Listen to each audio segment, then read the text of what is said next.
lot of people listening to this podcast are excited about tech. They want to grow, they want to do that. But the reality is 80% of brokers in Canada, they're unsure of what the ROI of tech is because they don't know what they do with that extra time. And it's no knock on them. It's a difficult problem to solve, but it's just simply to say, people look at that and say, yeah, I could spend $20 or I could spend the hour or two and I'll just do it and get it done and I can save that money. I think it's just about that mindset and going out and say how many of these tech forward, growth minded brokers exist in the marketplace. I think that's going to be, the big question for this.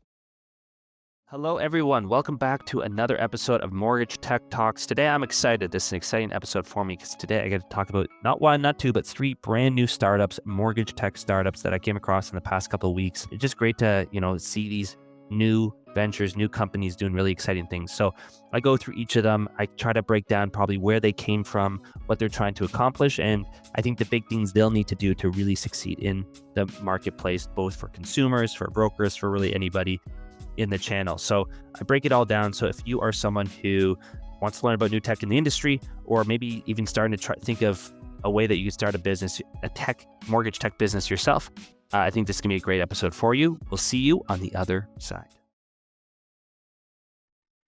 Okay, let's get right into it here. There's a lot to cover in this episode, so don't want to waste any time. The first one I think these all came across my feed over the past week or two. This startup, and I think they're all startups, is a startup by the name of Mercado. And I hope I'm saying that right. I'm going to get probably half of these names wrong. Well, I guess there's only three, so hopefully I get two out of the three right. But in any case, it's called Mercado. What this startup is basically I would say they are almost like called the Wealthsimple, the Questrade, the digital online first brokerage, but to actually invest in mortgages, right? So they actually, and for anybody who's listening, I'll try to describe it as best I can as I share the screen here. But basically, what it is here is, you can see it, mortgage investing. And as I scroll through, you can see basically it's literally like, these are almost like stocks, right? Where you can come in, you can see actual real properties, real mortgages, where they exist. You can assess the risk based on that, the rate that you would get, the type of interest you would earn on that. And, it kind of goes through, shows how you can use registered accounts. You can get started with this little $7,000. There's no trading fees. And it's the QSM, the good stuff. I didn't actually too familiar with this, but supposedly it's a good type of mortgage.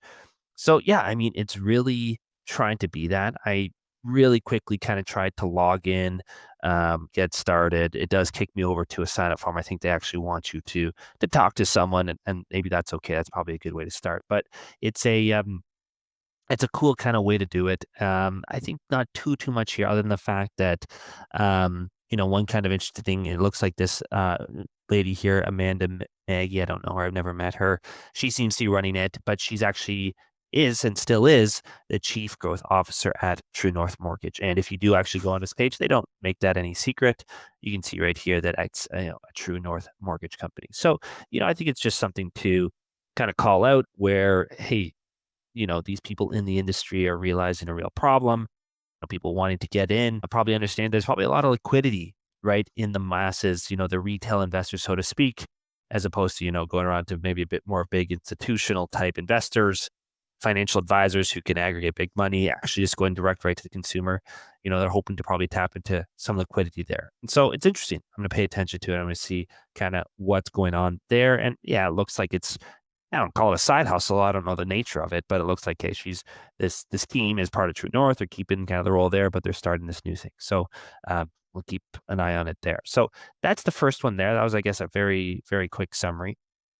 The next one here is basically I'll get into the actual app, I guess, in just a second. But what I wanted to highlight, I guess, maybe a commentary through all of these, but the first way I'll connect it, kind of the first one, is again, it's someone who is in the industry or at least was on a day-to-day interacting, behaving, I don't know, why can't I think of the word, existing, so to speak, in the industry day in and day out, identified a problem and is trying to solve that problem. So it's someone from Neo, which was recently named the fastest growing company in Canada. They're trying to revolutionize financial services. I'm not going to turn this into an ad for Neo, but the person who is now writing this new startup is a gentleman by the name of Andrew Pecker. Again, never met him. If I got your name wrong, I apologize. But if I scroll down here, I can see that he was the head of product, mortgages, and partnerships at Neo. And now, just very recently, he founded as the co founder and CEO of this tool. And what it is an app called Homie. So HOMIE. And you can find out more about it is at meethomie.ca. You can check that out there. And so, what is this app? What's the nature of it? It's a very, I think, interesting app. I think it's well designed. Just looking at the, very quick screenshots that I'm able to see on the website. But basically, what it is, it's all around helping consumers qualify for their mortgages. And I think if you talk to just about anybody right now, is that if you're a first-time home buyer, you're having a tough time qualifying for the mortgage. More than anything, it's about the down payment versus the actually qualifying for the amount of the mortgage itself based on your income. I mean, don't get me wrong, mortgages are going up they have at least have over the past 10 years quite a bit. The house price to income ratio continues to climb, but it does seem to be that down payment is still the trickiest part. And so it's trying to address that directly, right? So again, probably someone who understands this market very well, understands the biggest reason why someone might not be qualified, and is going out and trying to address it. So how do they actually do that? What are some of their features, so to speak? So again, I'll share my screen, but I'll also talk it out here. Is There's got a few different ones here. So they have real-time buying power. So they're able to continue to look at, aspects about your financial situation and have a real-time update of your buying power. Down payment planning, I assume this is probably about, saving and spending, probably kind of like a budget tracker. Never miss a rate drop. So just, I guess, push notifications about, changes from the Bank of Canada. Debt optimization, maybe if you hold credit cards, high interest debts, maybe helping you out there. And credit score monitoring, right? So this is something like, I think there's other tools out there. Again, I'm blanking on their names there, but you can see all that there. So yeah, I think it's interesting. I think as a consumer, it's something that, I think there's definitely a segment out there. I think I'll start from the perspective though, for me as a consumer, which is, yeah, this is all very interesting, but I do think that it's heavy, right? So what do I mean by that? I mean that, hey, would I actually go out and get a new app on my phone to do something, a full app for something that feels narrow? Maybe if you are going through that home buying process and this is all you think about and it's keeping you up at night, maybe it isn't so narrow of a thing, but at least on first glance, first blush, it feels like it does a very narrow thing and, take it up a whole lap. And maybe this is just me and that I've been experiencing a little bit of maybe app exhaustion. I don't know if I'll put it that way. I've been constantly trying to delete apps off my phone and people are trying to always get me to download new ones. And so yeah, that's just a personal preference, but that was kind of one thing that I kind of stood out, I guess, as it relates to that. But beyond that, I do think that it's, like I said, well put together. I think as it relates to what's important to buying a home, I think they've nailed it exactly. They know exactly that. I think it's just that's going to be their biggest, I guess, hurdle to say, which is, hey, if I'm a first time home buyer, will I go out, download a full app, integrate it with my different data sources so it can track that buying power and constantly monitor and use it as an app? I don't know. And I think that's the question that can make or break. And if it is a yes, I think it has all the pieces there to be a very successful thing. So that's on the consumer side. The other interesting thing about it, of course, is that it is actually marketed a little bit as a tool for mortgage brokerages, right? So if you have, running a mortgage brokerage, and you have a bunch of these unqualified leads, right? People call in and say, "Oh, I only got a couple $1,000 as a down payment or whatever." They're saying, "Hey, we can actually help you qualify these leads," right? So they're unqualified, kick them over to us. They'll download the app. We'll get them nurtured. And by the time that they're ready to buy, we'll kick them back over to you and you can actually do the mortgage there. And so again, maybe a bit of an interesting use case there. A lot of, I guess I'd say, logos around HomeWise. You got HomeWise here powered by partnerships. You got Jesse, who I met one time on a panel, CEO of HomeWise, being the person who is the testimonial there. So maybe there's a little bit of, I don't know, an equity stake. Again, I have no idea. But when I see a lot of names, that's the first place that I go. But again, I could be completely wrong there. But I think what's interesting here is, they say, okay, well, let's see, how much of an impact we could have. And they say, hey, the first question is how many leads you have per month. And the lowest I can go is 100 leads per month, right? So, and, I think a lot of people probably listening say, I don't get that many leads, right? This is very much so built around the home wises, the Butler mortgages type I guess, firms who are doing online leads, doing them at a very, very big scale, spending lots and lots of money, getting leads in the door. True North, we just talked with them. They're probably another one like this, getting lots of leads in. Most of them are unqualified, right? You can see the default position for a number of leads that are disqualified is 95%, right? And that's probably what they're seeing as they're working with HomeWise or other brokerages that they have. Um, so I don't know if this is going to be for the masses, but there is a subset, probably a couple dozen brokerages out there where this might make sense. So that's another, I guess, maybe my take on that. It probably makes sense at the bigger end, maybe not in the middle there.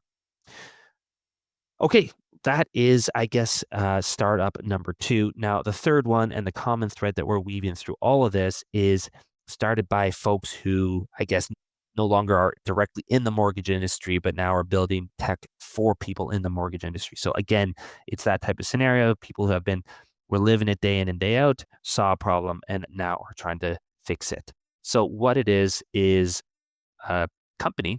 And again, I just came across my desk probably a week ago or so by the name of PureLend. So don't know too much about it. Looking at the people here, we have three folks, Lucas, Sebastian, Wayne. These are all folks here. And to tie the thread that much closer to the previous one, they're also from Neo, right? So these three folks, I think they're each from Neo. I actually spoke with Wayne. Wayne, if you're listening, I hope all is well.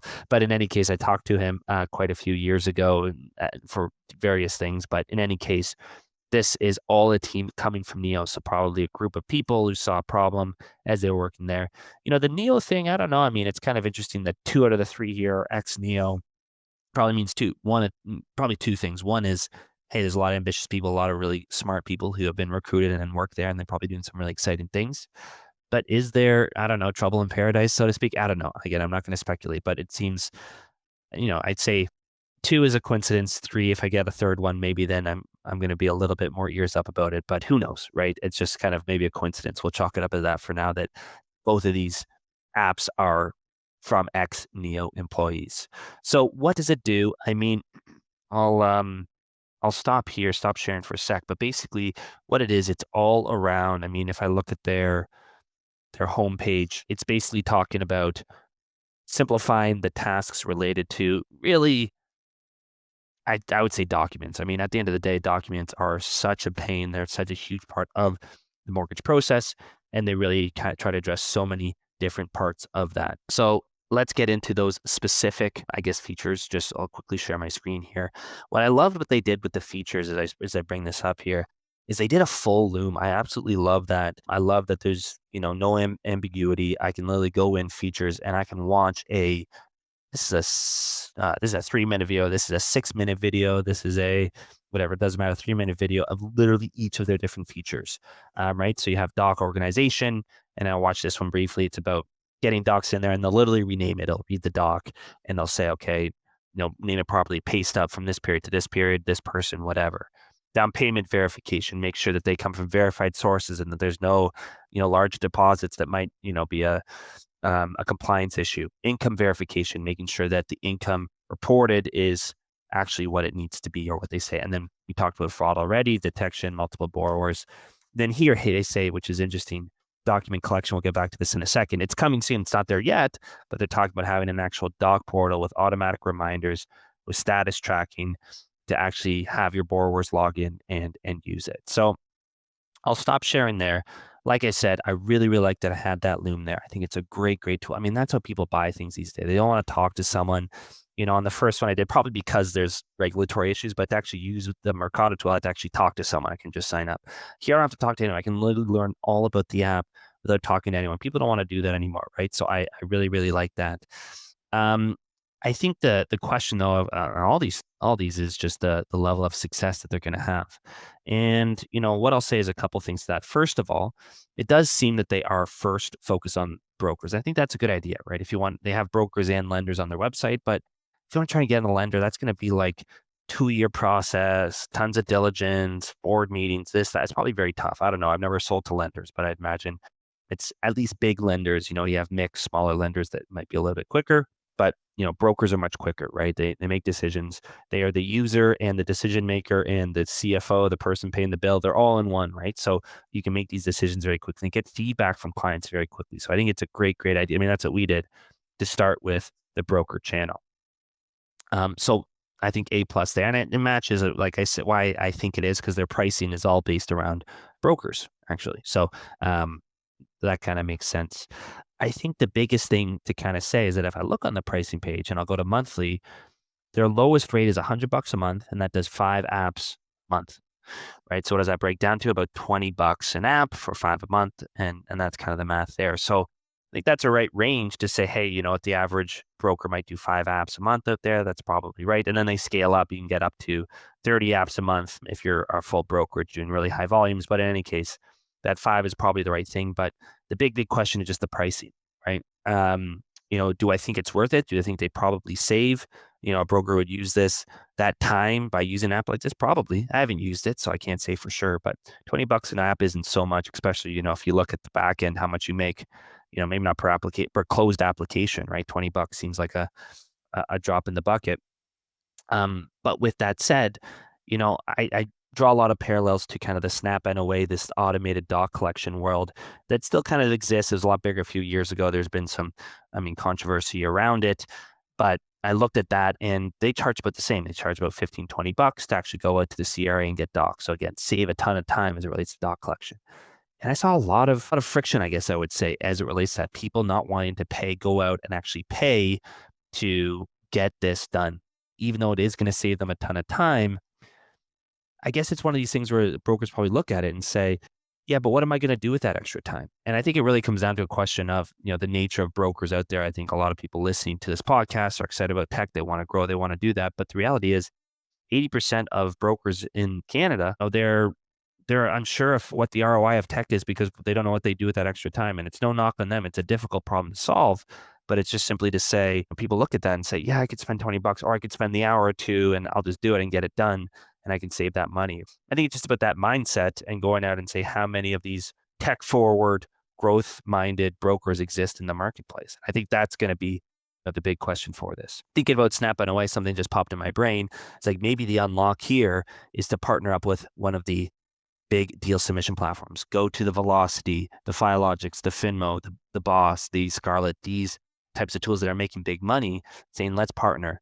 Why don't I partner with you in order to offer my services so that people want to submit and use your platform, right? Because again, these submission platforms, they make a ton of money per deal. So maybe that's a play there, right? If anyone's listening out there, maybe there is that play to say, maybe a broker won't go out and pay that $100 a month, but Velocity might, because they're making many times over that. And if it's going to bring people to their platform, it might be something that makes sense, right? And I think that happened with Snap NOA and Filogics and different things like that. So I think it's an interesting play. I do think, though, that going back to doc collection, that was one of their features. The competition with these types of deal submission platforms will be their biggest hurdle, right? If they come out with this, because again, Velocity, Finmo, some of these tools out there, they do doc collection. And so in a broker's mind, lines start to get blurred. They start saying, well, do I collect my docs here? Or do I collect my docs there? And then if, this tool here, PureLend, I forgot the name for a sec, is now stealing features potentially and value that the deal submission platforms can provide, will they play so nice, right? And then how do you get the docs that you collected here into the platforms actually for submission? So I think there's a little bit of gray area there that could either, if it's managed well, be the golden ticket, or if it's not managed well, actually be a big hurdle to overcome in this business. So I'll pause there.